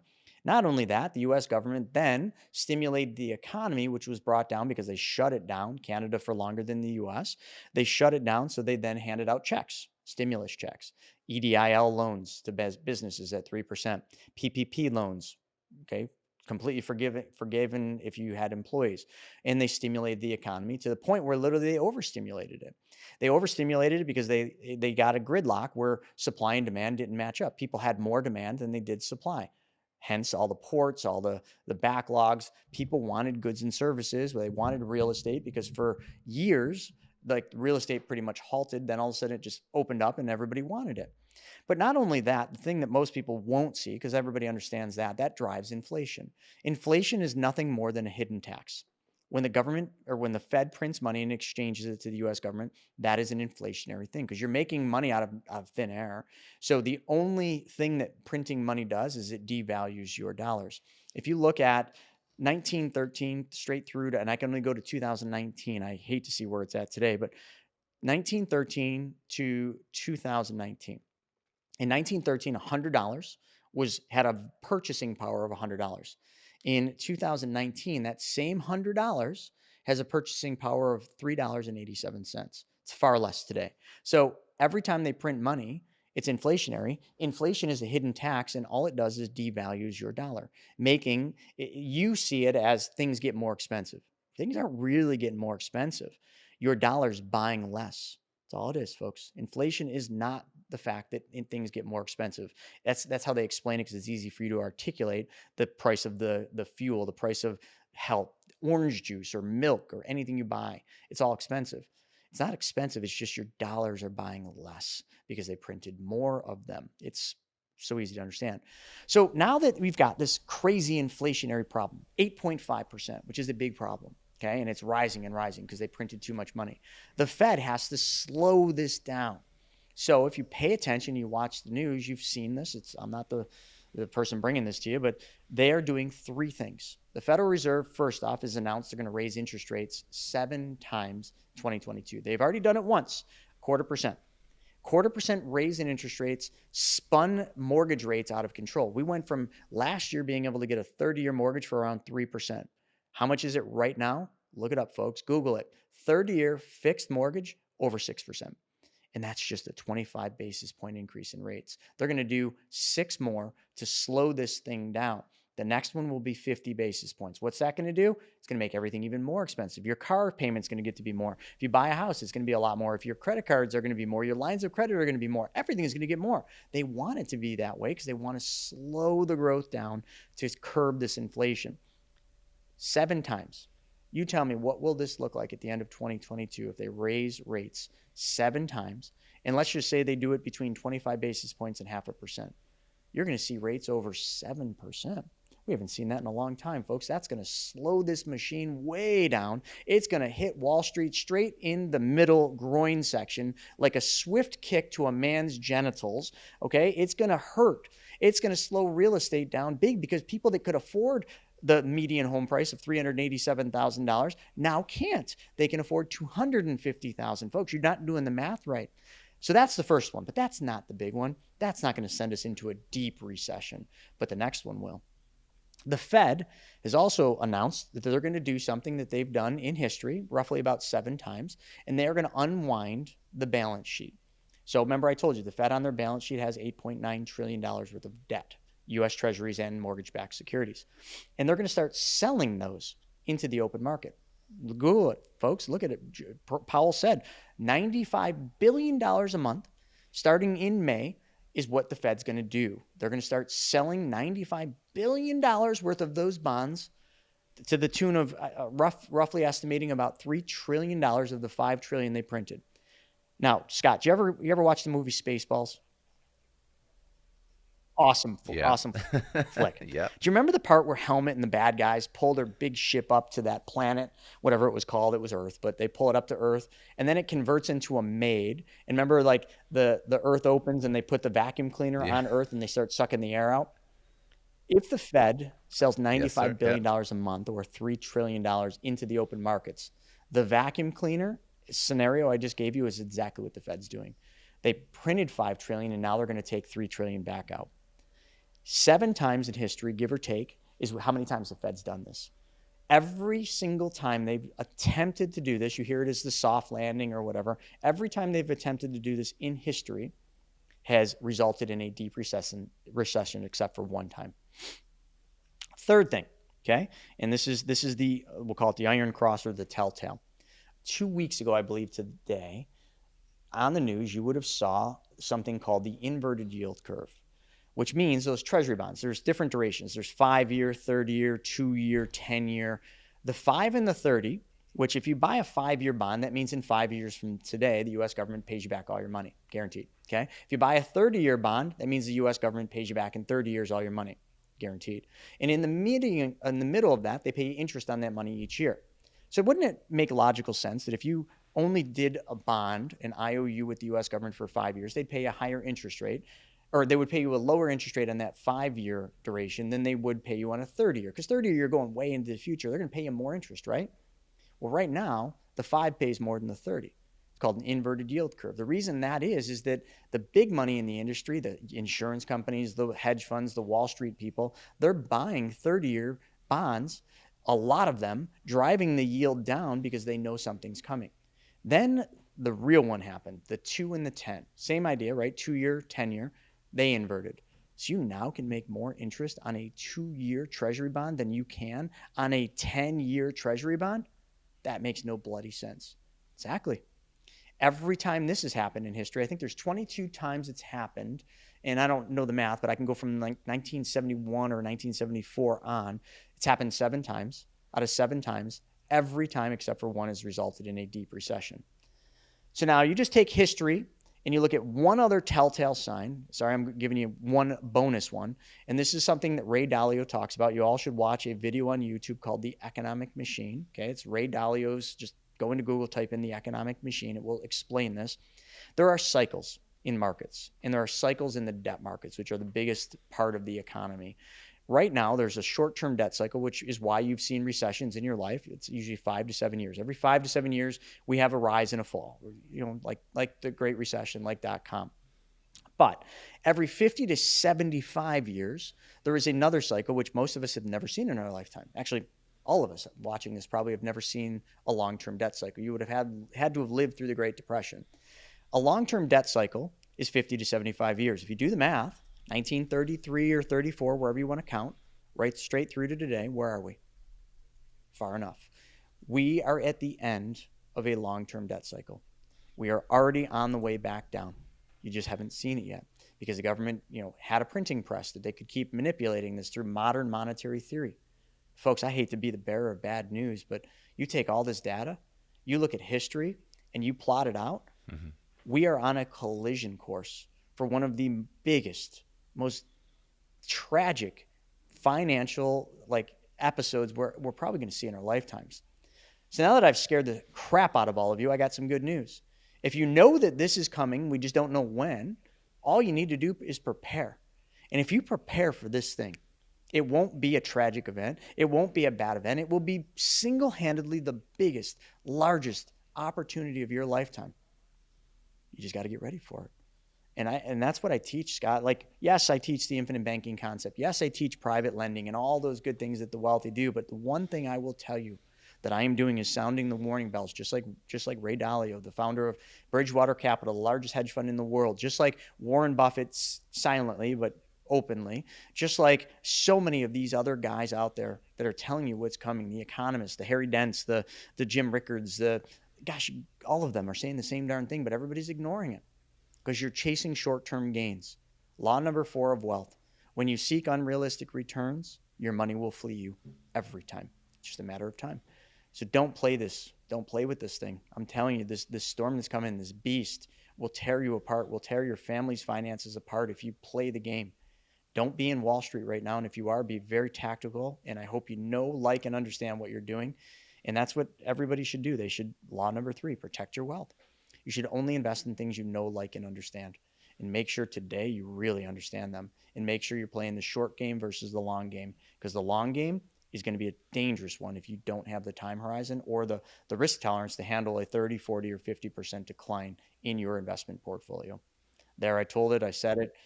Get ready. What about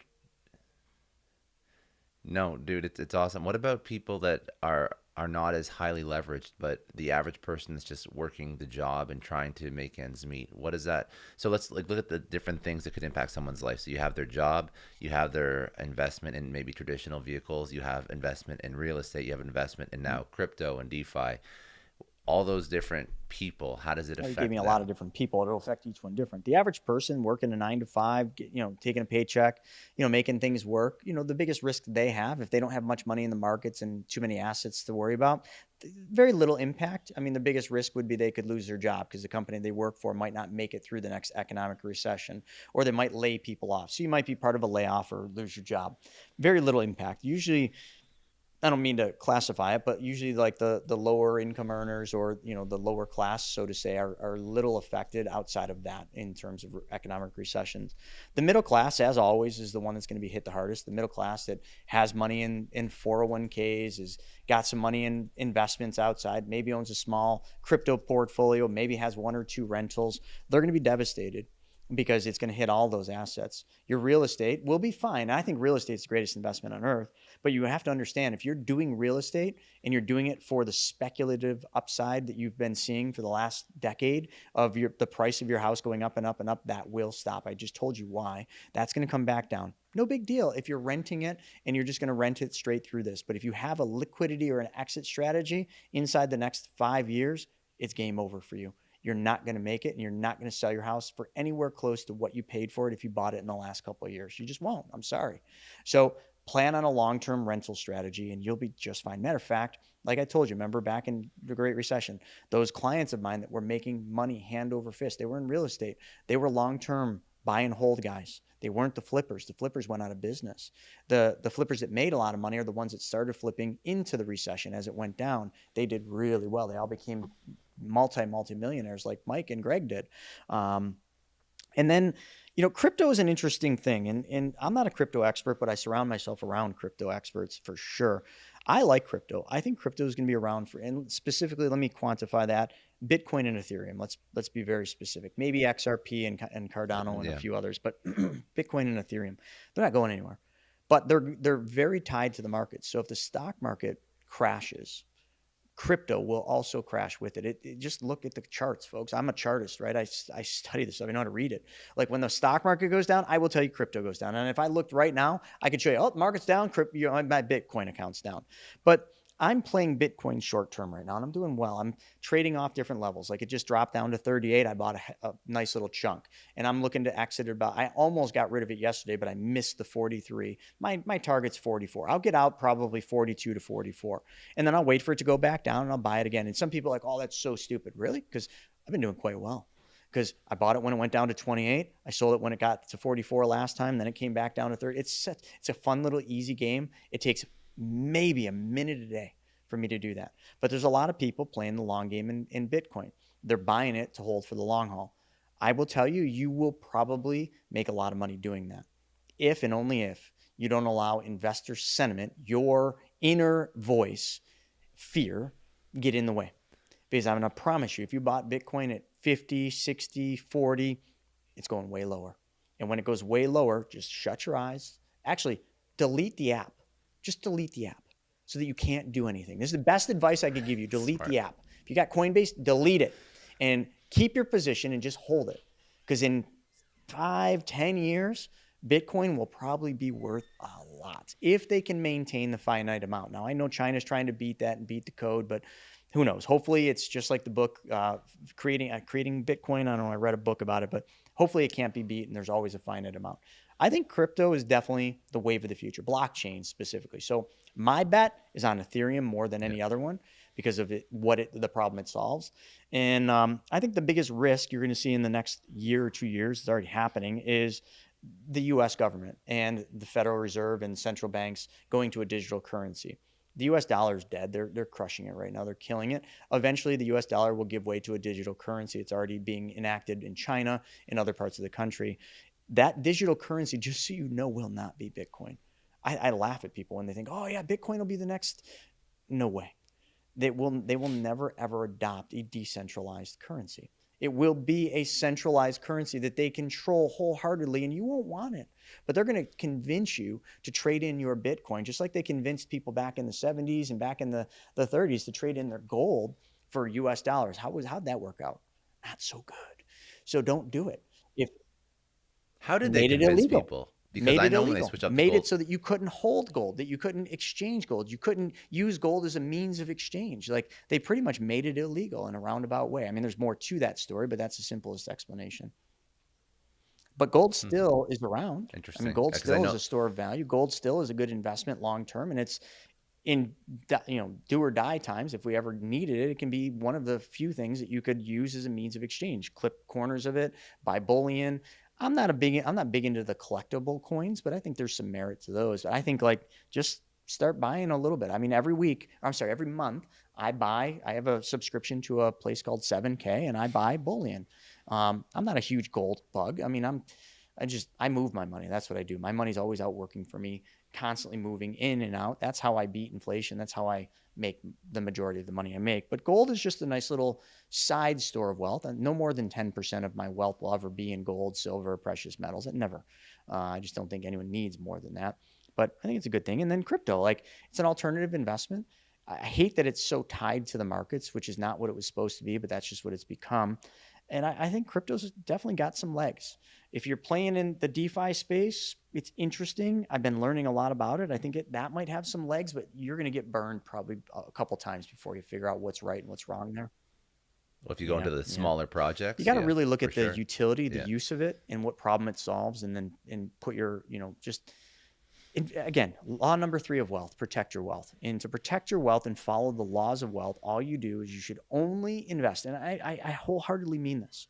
These are laws, folks. It's like gravity. Go to the top of your building and jump. You'll learn what gravity is. You can't change it.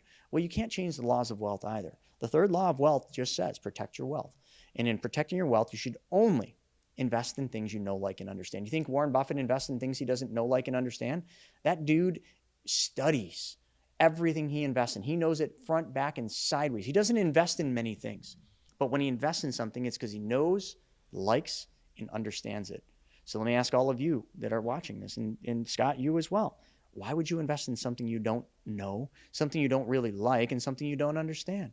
Is it because your Uber driver said, oh, this one's going to the moon?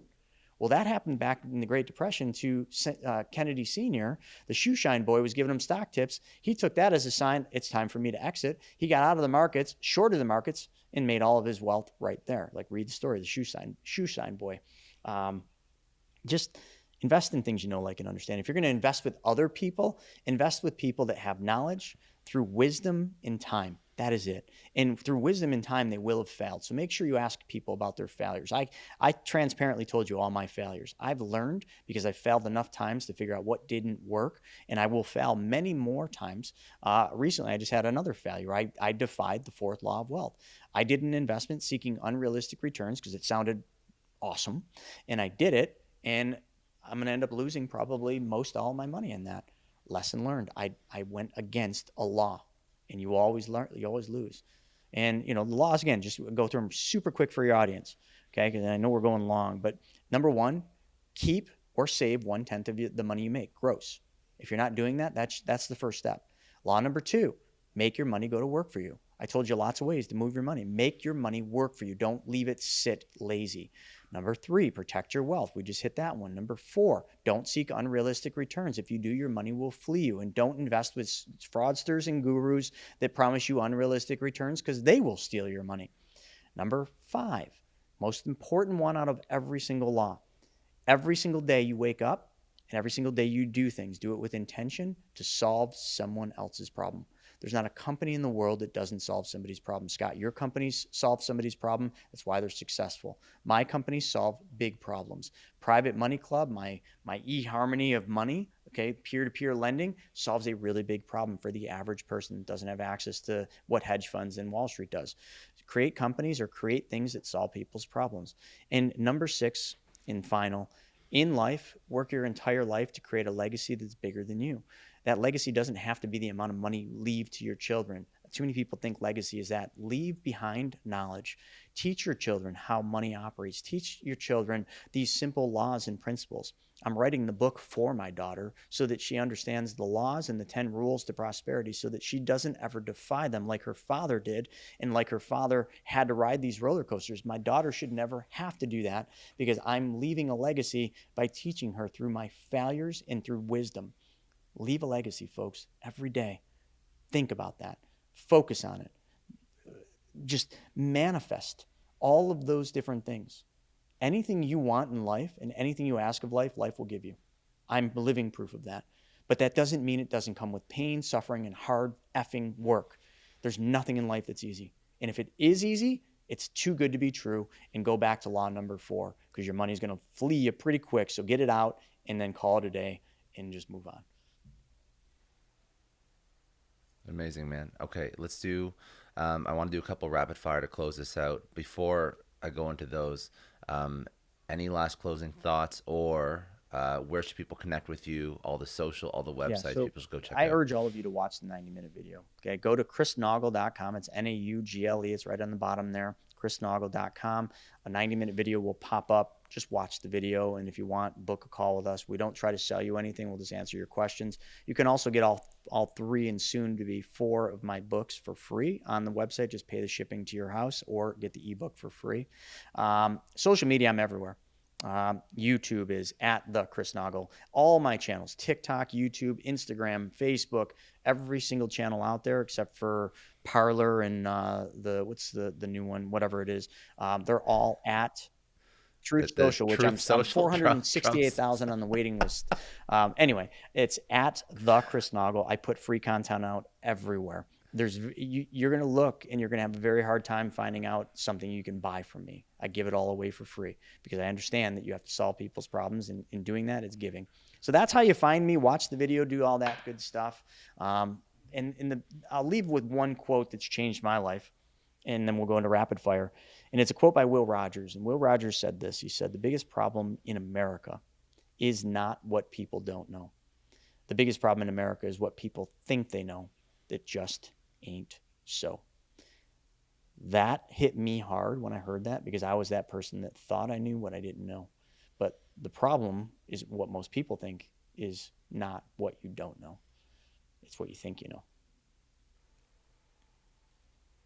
Amazing. Okay. I appreciate everything you've taught over. I'm going to have to listen to this one back again and probably take some notes myself. And then we'll have to do a live interview this down is in your very place. Good.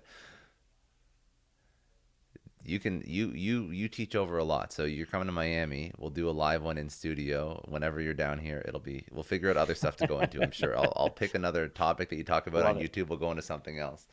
We didn't talk about fintech. We didn't talk about really what you're actually Yeah, building out. that's So the we big can do one. something on that and why that's necessary. Okay, cool. All right. What keeps you up at night right now? What keeps me up at night is the fear that I'm not doing enough for others, that I'm not giving enough. What's the biggest challenge you've overcome in your personal, professional life? Letting my ego go. We build an ego when we have levels of success, and shedding the ego was the hardest thing and the biggest challenge I had to overcome when I was an advisor. It's an ego-driven industry, and getting rid of it was like ripping my soul out, but I had to shed it. Your favorite source to learn or grow, book, podcast, something you'd recommend? You've Richest land recommended in a few, Babylon. but if you could tell your 20-year-old Give self more one and thing, what start would it now. be? Then last question, what does success mean to you? Success is your impact on others. When you Success should not be determined by the amount of money you have in the bank. It should be determined by the amount of lives you change and the success stories from others because of what you did to help them. And folks, don't think that that means you got to donate money or give money. I mean, just make people laugh, make people smile, give them one word of encouragement. You never know who is hanging on by a pinky. They might look like they've got the perfect life, the cars, the houses. They might be hanging on by a pinky, and all they need is you to tell them it's all going to be good, man. It's all going to be good. You're doing great. That might allow them to then grab on with two fingers. And it's such an important thing. That's the measure of success.